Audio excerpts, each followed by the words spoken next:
Meron ako napapansin issue dito sa BD series. Gusto ko lang i-share sa inyo ang honest feedback ko after a few days. Okay, eto na po ang issue niya. Pinakamalaking collab dito sa Pampanga. And hey guys, welcome back sa vlog ko. And meron akong share na issue na nakita ko dito sa BD series. Eto si Julia, kakalinis lang natin neto dahil umulan kanina and napakarumi niya. Pero syempre, ayan, di ko papayagan madumihan tong baby natin. Meron ako napapansin issue dito sa BD series.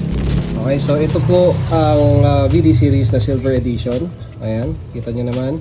And meron din tayong black nito dun sa Aerox version 2 natin. So ngayon, gusto ko lang i-share sa inyo ang honest feedback ko after a few days of using it. Actually, magto 2 weeks na yata. So, iko-kumpara ko siya ngayon sa Flow Pro. Para makita nyo guys, dalawang gamit natin na BD series. Pagka dito sa version 2 natin. Ayan, ito naman yung sa version 2 natin. Ito naman yung Black Edition ng BD series. Na syempre, shoutout din sa nag-sponsor sa atin nito. Okay, going back, ano ba yung issue ng BD series na napapansin ko after almost 2 weeks? Okay, ito na po ang issue ng BD series na nakikita ko.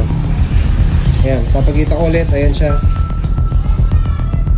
Grabe. Ang issue nito guys, ang hirap tanggalin ng paningin mo dito sa BD series kasi napakaganda talaga. So yun, hindi ko talaga nawalayan na babagay siya sa sa motor natin kay Julia. Anyways guys, ayan, ang hirap talagang alisin ng paningin mo dito sa BD series, lalo na pag tinitignan mo siya nakaside. Other than that, napakaganda ng play niya talaga. Okay, so tuturuan ko kayo sa settings ko lang to guys, hindi mag-a-apply sa lahat kung paano siya itono. Ang settings ko dito is ganito, 75 kilos ako, 70 to 75 kilos. Sinasagad ko yung ano ko, preload. So yung spring niya nasa taas talaga yan, nakataas, hindi siya na-compress. Tapos ang compression niya dito guys is isagad niyo muna sa left, okay, pa left counterclockwise, and then 3 clicks pa right. Yun yung sa taas, yun yung compression. And then sa rebound naman, dito maglalaro-laro niyan to.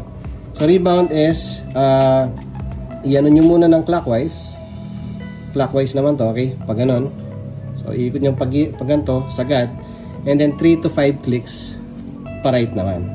3 clicks sa taas, 3 to 5 clicks dito. Ayan guys, ang issue na nakikita ko sa BD series.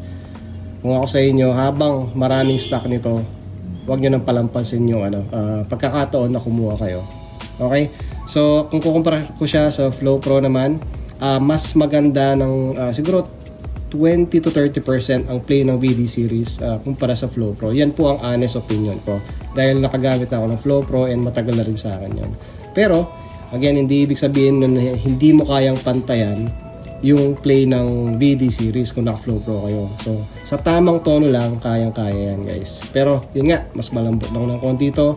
Mas nagustuhan ko siya lalo na sa mga banking, tsaka pag may lubak-lubak. Okay guys, sana nagustuhan nyo itong honest feedback natin sa BD series. And nga pala, i-invite ko kayo. So, ito po yung pinakamalaking collab dito sa Pampanga. And binubuo ito ng 8 motorcycle groups, including syempre ang Apex. Balak pa ba namin dagdagan ang mga sumasali na grupo? Hindi natin alam. Magmi-meeting po kami mamaya. So mag-update po ako sa page ko. Check nyo na lang. Yung mga gusto pong sumali na grupo, PM nyo lang ako sa page. Yung mga gusto pong mag-sponsor at saka mag-pop-up or mga merchant, pwede rin po. Mag-PM lang kayo sa page ko. And then mag-usap po tayo. Okay? So yan po. Sana supportan niyo yung isa sa mga pinakamalaking event dito sa Pampanga. Date, August muna. And then yung venue, mag-a-announce po ako kasi i-finalize po namin kung saan yung venue. Okay? So sana, kung gusto niyo po to, magkita tayo ulit sa next vlog. Peace!